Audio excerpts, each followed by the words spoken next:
네, 이번 세션에서는 돌아가면서 우리나라 건국의 아버지는 누구인가 이 주제를 다방면으로 살펴볼 텐데요.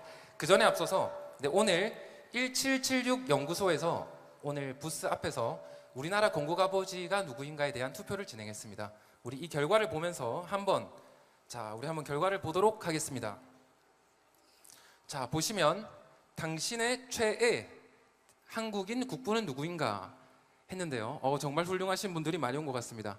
압도적인 1등으로 이승만 대통령께서 1등을 하셨고, 이제 어떤 분은 볼에도 하트표, 뽀뽀를 남겨주신 분이 계십니다. 자, 그럼 우리가 다양하게 이렇게 받았는데요. 한번 박수로 내가 생각하는 한국인의 국부 한번 평가를 한번 해보도록 하겠습니다. 즉석에서요. 나는 이분을 정말로 우리나라의 국부라고 생각한다 라고 하면 크게 박수를 해주시면 되고, 아니면 작게 하시거나 안 하셔도 되겠습니다. 자, 첫 번째부터 시작하도록 하겠습니다. 나는 이승만 대통령을 대한민국 국부라고 생각한다.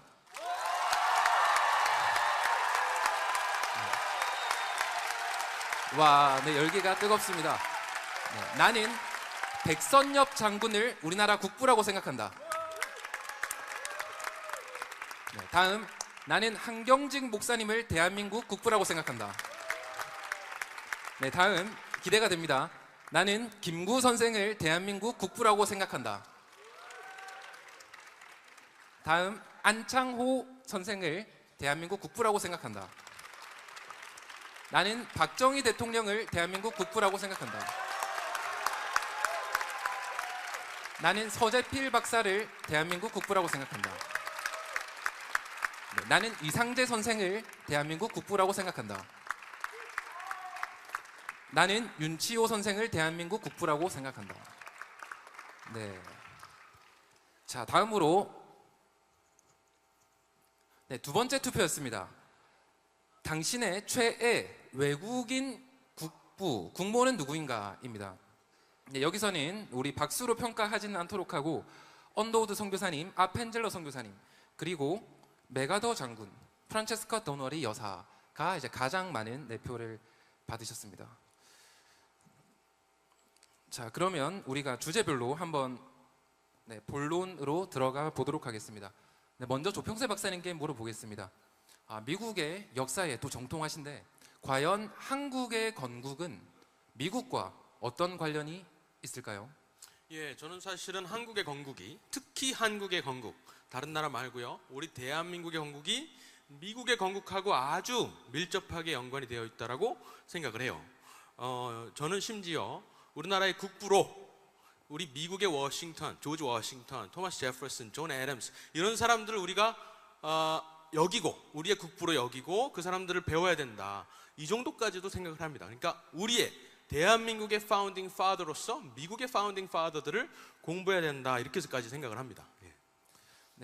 그렇다면 대한민국 건국이 추상적인 것보다는 구체적으로 어떻게 실제로 미국의 건국과 그 정신과 관련이 있는지 한번 소개를 부탁드리겠습니다. 네, 일단은 그 당시에 미국의 국부들이 우리가 잘 알고 있는 존 애덤스나 제임스 메디슨, 이런 사람들이 전부 다 나라를 구상할 때 미국만을 위한 나라, 정말 최고의 나라를 구상하면서 생각하지 않으셨어요. 만들지 않으셨어요. 뭐냐면은 가장 최고의 자유민주주의 공화국을 세우겠다, 모든 나라들이 모델로 삼을 만한 그러한 나라를 세우겠다라고 구상을 하셨거든요. 그렇기 때문에 자유민주주의를 채택하고 있는 우리나라는 미국을 모델로 삼아야 되는 것이 그들의 뜻에 따르는 것이죠. 그리고 또 구체적으로 뭐냐면은 우리 대한민국을 세울 때 대표적으로 아까 여기 나왔지만은 이승만 대통령이라든가 또 서재필 박사님, 이런 분들이 전부 다 미국의 건국을 보고 우리나라도 저렇게 돼야 되겠다라고 생각을 하고 나라를 구상하셨거든요. 처음부터. 사실은 이승만 대통령은 한성 감옥에서부터 그랬고, 또 구체적으로는 1919년 3.1 운동이 있은 다음에 필라델피아에서 굳이 모이셔서, 사실 필라델피아에는 한인들도 없었어요. 그런데 굳이 필라델피아에 모이셔서 또 한인 대회를 코리안 컨퍼런스라고 안 하고 굳이 코리안 컨그레스라고 말을 했어요. 그 이유는 미국이 그 필라델피아에서 컨티넨탈 컨그레스, 대륙회의라는 그 대륙회의에서 나라를 구상했던 것을 본따서 코리안 컨그레스라고 이름을 붙인 거거든요. 그런 식으로 미국을 어떻게 해서든 따라가려고 했고 실제로 미국의 국부들을 연구해서 공부해서 토론을 통해서 어떻게 하면 미국과 같이 그러한 위대한 나라가 될 수 있을까를 연구를 하셨습니다. 그리고 실제 그 자리에서 필라델피아에서 했던 제1차 한인 회의 코리안 컨그레스에서 나온 결의안이 10가지 포인트가 있어요. 결의안이. 근데 그 결의안에 대부분의 내용이 전부 다 우리는 미국을 따라하겠다 이거예요. 첫 번째가 모든 정부의 권력은 피통치자의 동의로부터 나온다 이 말을 하는 거예요. 근데 그 말은 많이 들어보셨죠? 우리나라 헌법에 나오는데 그 말이 원래는 어디 나오냐면 미국의 독립선언문 두 번째 문장에 나옵니다. 그것을 그대로 따오신 거예요. 그리고 두 번째는 10가지가 있는데 다 하지 않을게요. 두 번째만 할게요. 두 번째는 우리는 가급적 미국의 모델을 따라서 대한민국을 구상을 하겠다. 그러기 위해서는 뭐가 필요하냐면은 국민 교육이 필요하다. 그래서 우리 정부에 우리 앞으로 생겨날 대한민국이라는 말은 안 했지만은 우리나라의 정부는 국민의 교육에 가장 힘을 써야 될 것이다. 이렇게 말씀을 하셨어요. 그러니까 구체적으로 미국의 건국과 대한민국의 건국은 연관이 있다라고 할 수가 있는 것이죠. 네네. 이렇게 듣고 보니까 정말로 대한민국의 건국을 논할 때 한편으로 미국의 건국을 떼어놓고 설명하기는 어려운 것 같습니다. 자, 그럼 우리 다음으로는 우리 국제 정치 외교 분야의 전문이신 김지영 교수님께 여쭤보도록 하겠습니다. 우리가 역사를 보면 수많은 나라가 건국을 하고 또 이제 국가의 흥망성쇠라는 게 있는 것 같습니다. 그런데 국가의 흥망성쇠에 있어서 건국의 아버지, 건국의 시작이 어떤 의미를 가지는지에 대해서 역사적으로 알려주시면 감사하겠습니다. 저는 그 해당 국가의 국부가 어떤 비전, 어떤 나라를 세우고 싶었는지, 그리고 그것을 이루어낼 수 있는 역량, 그것을 정말로 실천해낼 수 있는 그 실력을 가졌는지가 결국에 그 국가의 운명을 결정한다고 생각합니다. 그 국가의 운명이라는 것은 결국에 성공과 실패, 얼마나 잘 살고 번영하고 행복한지, 또 그 국가가 또 인류의 평화와 번영에 얼만큼 좋은 기여를 하는지, 또 후대들이 어떻게 사는지 모든 면에서 절대적인 영향을 끼친다고 늘 생각합니다. 네, 그렇다고 하면 우리가 지금 보면 건국의 아버지, 건국의 정신에 따라서 흥한 나라도 있고 잘된 나라도 있고 실패한 나라도 있을 것 같습니다. 그 사례에 대해서 또 말씀해 주시면 감사하겠습니다. 가장 극단적인 예가 이 한반도 아닐까 생각합니다. 이승만 키즈, 우리 너무 행복하고 자유롭고 번영하게 살고 있고, 김일성의 키즈들, 지금 수잔 솔티 여사 말씀해 주신 대로 이 얼마나 행복할 수 있는 이 시대에 아직도 아사다가 나오는 비극적인, 또 인권이 가장 유린되는 우상숭배 전체주의 체제 하에서 살고 있는지를 생각하면 가장 극명한 예라고 생각합니다. 몇 가지 사례를 들자면은 저는 성공한 나라로 대표적으로 미국과 대한민국, 이스라엘 얘기하고 싶습니다. 미국은 아까 박사님 말씀해 주신 대로 세상의 모든 나라들이 왕이 있는 시대에 정말 엄청난 정치적 실험을 한 거 아니겠습니까? 왕이 없는 자유인의 공화국을 만들겠다고 해서 시민의 자유를 극대화하든 국가의 권력을 최대한 자제하든 그런 나라를 정말 실험적으로 만들었고, 그 나라가 인류사에 기여한 역할이 얼마나 큰지는 우리나라, 특히 자유인의 공화국들을 보면 알 수 있다고 생각합니다. 대한민국의 경우는 정말 이 땅에 고려는 귀족의 나라, 조선은 사대부의 나라, 그 다음에 일제시대에 거쳐서 자유라고는 한 번도 경험해보지 못한 이 땅에서 공산주의의 팽창에 맞서서 이승만 대통령께서 1948년 자유인의 공화국을 만드셨고, 지금 우리가 누리는 자유와 번영은 그 열매라고 생각합니다. 이스라엘 역시 마찬가지 아닙니까? 수천 년 동안 디아스포라로 살던 그들이 그 만만치 않은 이슬람 세계에서 그 나라를 건국해서 나라 자체가 스타트업이고, 스타트업의 역사를 밟아오면서 지금까지 역내 유일한 민주주의 국가로 성공하고 있는 것을 보면은 그 국부들의 역량과 실력, 비전이 얼마나 대단한지 생각할 수 있고, 그분들은 아까 목사님 말씀하신 대로 모든 사람이 자유를 누리지 못하는 것을 불편하게 생각했었던 아주 지혜롭고 신앙과 영성을 고루 갖춘 겸손한 훌륭하신 분들이었다고 생각합니다. 그에 반해서 북한과 중국, 저는 쿠바, 인도 얘기하고 싶습니다. 중국, 여러분, 마오쩌둥 여전히 천안문 광장에 그의 사진이 붙어 있으나 그 나라는 6천만 명의 희생, 공산주의 실험 가운데서 희생을 하고 지금까지 국민을 억압하고 주변국의 무서운 세계 평화를 위협하는 아주 무서운 나라로 지금까지 있습니다. 북한 역시 마찬가지 아닙니까? 자신들을 억압하는 그 체제를 숭배하면서 살 수밖에 없는 너무나도 슬픈 역사, 그것도 근대화와 문맹 택치를 거친 나라가 이런 역사를 살고 있는 것은 너무나도 비참하다고 생각합니다.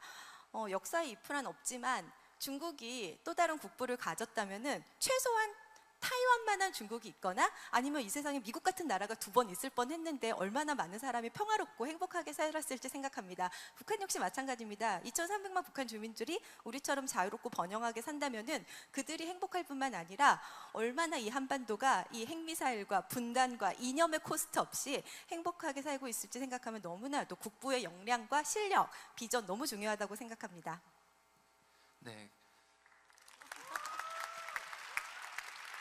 교수님의 말씀을 듣고 보니까 정말 이 시대 속에서도 우리가 대한민국에 살고 있다는 것, 이것이 얼마나 축복되고 감사한 일인가 이것을 느끼고 또 참 우리가 또 해야 될 일들이 많구나 이런 생각이 또 드는 것 같습니다.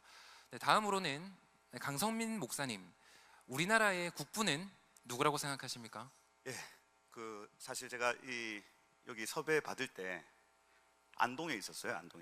안동에서 도산서원을 걷고 있었단 말입니다. 경치가 너무 좋더라고요. 그때 우리 미나 대표님 전화 오셔가지고 대한민국 국부가 누구냐고 물으시는 거예요. 근데 저희가 그 도산서원을 걸어 다닐 때 뭐라고 했냐면, 근데 그 퇴계 이황이 뭐 했어? 물어봤어요. 근데 우리 일행 중에 아무도 뭘 했는지 잘 모르는 거예요. 근데 여기 보면 1,000원짜리 우리 지폐에 퇴계 이황이 있는 겁니다. 그죠? 근데 이렇게 자주 봤던 얼굴의 사람이 뭐 했는지 기억이 안 나는 거예요. 근데 거기 어르신이 한 분 앉아 계셔서 이 퇴계 이황 선생님 뭐 하셨습니까? 물어봤더니 평민들이 쓰는 한글을 가지고 사람들을 가르쳤대. 그게 참 귀한 일 아니냐 이렇게 하시는 거예요. 그리고 그 귀족들 자제들만 교육시킨 게 아니라 이 일반 백성들 자제들을 교육을 시켰다 하는 거예요. 몇 명이요? 한 200명? 이렇게 하는 겁니다. 제가 그때 그러면 우리 이승만 대통령이 6년 의무교육제 전 국민들을 다 교육을 시키고, 그리고 한글, 우리나라 최초로 한글 가로로 쓰기 시작한 분이 존 로스 선교사님입니다. 사실 우리가 전부 세로로 쓰는 한글이었다가 가로로 쓰는 문화가 선교사님에 의해서 이루어진 거죠. 그렇게 했을 때 여기 들어갈 사람은 퇴계 이황이 아니고 율곡이, 여러분 뭐 했다고 기억하십니까? 율곡이 아무도 모를걸. 신사임당 뭐 한 것 같아요. 신사임당. 시 잘 적었대요. 여기 제가 다른 나라들 여기 보세요. 여기 $100에 누구 있습니까? 여기 벤자민 프랭클린. 또 제가 이거 다 준비했단 말이에요. $5에 뭐 있어요? 아브라함 링컨이죠. 그러니 이 나라가 잘 살고, 그 다음에 나라가 이 중요한 가치를 형성함에 있어서 지대한 영향을 끼친 사람이 집회 안에 들어갔습니다. 그럼 우리나라 집회 안에 사실 누가 들어가야 됩니까? 이거 이승만이 본래 들어가 있었단 말이에요. 이게 제가 이거를 G마켓 SSG에서 샀습니다. 네? SSG.com에서 제가 샀어요. 네, 목사님 말씀 듣고 보니까 정말로 우리나라 집회에는 그러니까. 대한민국과 직접적으로는 관련 없는 네. 인물들이 이제로 꽉 차 있는 것 같습니다. 그죠. 이게 이제 제2공화국 윤보선 이후로 바뀌었다 하더라고요. 그리고 박정희 대통령이 완전히 바꿔버린 어떤 그 문화 아니겠습니까? 근데 요새는 집회 잘 안 쓰죠. 그래서 여러분들의 카드에 스티커라도 붙여라. 아멘. 그래서 제가 이제 마지막으로 우리나라 국부가 누구냐 할 때에 성경적으로 아버지의 역할은 에베소서에 나오는데, 너희 자녀를 양육하고 보호하기를 그리스도 우리 아버지께서 하시듯이 해라 이렇게 돼 있거든요. 그럼 아버지는, 한 가정의 아버지도 그렇습니다. 아이를 공급하고 이 아이가 자랄 때까지 계속해서 공급해주고 이 아이를 보호해야 되는 책임이 아버지에게 있어요. 그렇다면 우리나라의 아버지는 누구냐 할 때에 이 나라를 공급해주고 이 나라를 보호해주는 부국강병이죠. 그러니 이 일을 한 존재가 바로 아버지가 될 수 있습니다. 그렇다면 가장 먼저 이 일을 누가 했냐 했을 때 사실 이 열방에서 오신 선교사님들이 이 일을 먼저 하셨죠. 우리나라 아무것도 없을 때 그죠? 우리를 먹이고 우리를 보호해 준 역할을 바로 그 선교사님들이 하셨고, 그죠? 그리고 이 나라의 이승만 대통령, 또 박정희 대통령과 같은 정말 이 하나님이 선물로 주신 그런 분들 때문에 지금 우리가, 그죠? 보호받고 또 공급받고 있다고 생각합니다. 이상.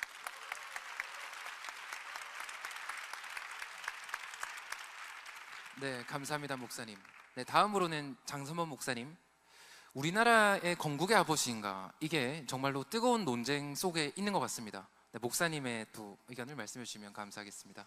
네, 대한민국의 국부가 누구냐 인식하는 문제는 사실 대한민국의 미래를 좌우할 만한 아주 중요한 주제입니다.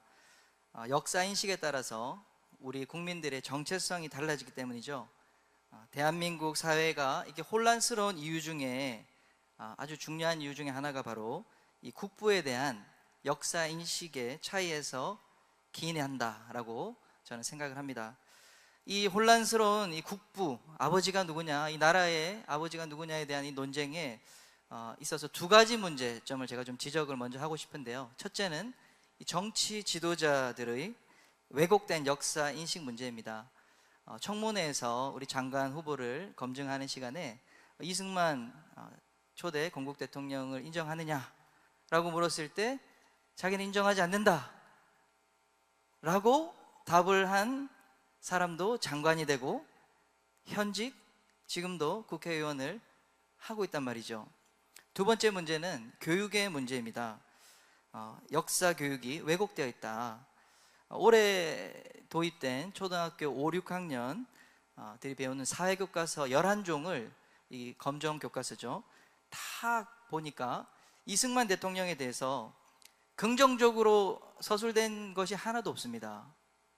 모두 부정적인 측면만 이렇게 부각해서 뭐 독재 정치다, 부정선거다, 뭐 이런 부분만 이제 교육을 하고 있고요. 중등, 고등 역사 교육도 차이가 없다. 이런 상황에서는 우리 아이들이 이런 왜곡된 역사를 배우기 때문에 우리나라의 이 국부에 대한 이 논쟁이, 혼란스러움이 지금 계속될 수밖에 없는 상황이다, 이렇게 말씀드립니다. 자, 그렇다면 다시 한번 정리해서 목사님께서 우리 대한민국의 국부는 누구신지 한번 정리해 주시면 다시 한번 감사하겠습니다. 우리 대한민국은 1948년 5월 31일에 국민의 대표자 198명이 모여서 나라의 최초 재헌국회를 열었죠. 이를 통해서 새로운 국가의 가치 시스템인 헌법을 제정했습니다. 그리고 8월 15일에 국가의 심장과도 같은 정부를 수립하게 되었습니다. 대한민국은 이제 명실상부 국제사회에서 인정받는 독립국가가 된 것이죠. 이때 이 모든 나라가 건국되는 과정에 우리 이승만은 탁월한 지도력을 발휘했습니다. 세 가지인데요. 첫째는 이승만이 초대 국회 임시의장으로 추대돼서 헌법을 제정하고 그리고 그 제정함을 통해서 나라를 잉태했다, 이렇게 말씀드리고 싶고요. 두 번째로 또 초대 대통령으로 선출돼서 이 대한민국을 실제로 세상 가운데, 국제사회 가운데 출산시켰다. 셋째로 갓 태어난 대한민국을 12년 동안이나 헌신적으로 돌보고 양육해 주셨다라는 것입니다. 이승만은 그런 의미에서 진정한 대한민국, 또 우리나라의 아버지라고 생각합니다. 네, 잉태하고 출산하고 또 그 유아 시기를 키우기까지 하셨다. 이러면 정말로 우리나라 건국의 아버지라고 불리기에 손색이 없는 그런 분인 것 같습니다. 정말 우리가 어쩌면 오늘 아주 역사적인 순간에 지금 함께하고 있는데요. 우리 마지막으로 이 세션을 마무리하면서 정말로 오늘 이 자리에 함께해 주시는 분들에게 하시고 싶은 한 말씀을 돌아가면서 한마디씩 해주시면 감사하겠습니다. 먼저 조평세 박사님 부탁드리겠습니다. 저는 미국의 유명한 현대 보수주의를 만드신 분이죠. 누구냐면은 러셀 커크라는 유명한 학자가 한 말을 전달을 드릴게요. 우리는 어제 갓 태어난 것이 아닙니다. We are not born yesterday. 어제 태어나지 않았어요. 그 전에 많은 선조들, 우리 아버지들의 역사가 우리를 위해서 피와 땀을 흘려서 우리를 지금 우리가 살 수 있도록 만들어 주신 거예요. 그것을 항상 기억하면서 우리가 살았으면 좋겠습니다.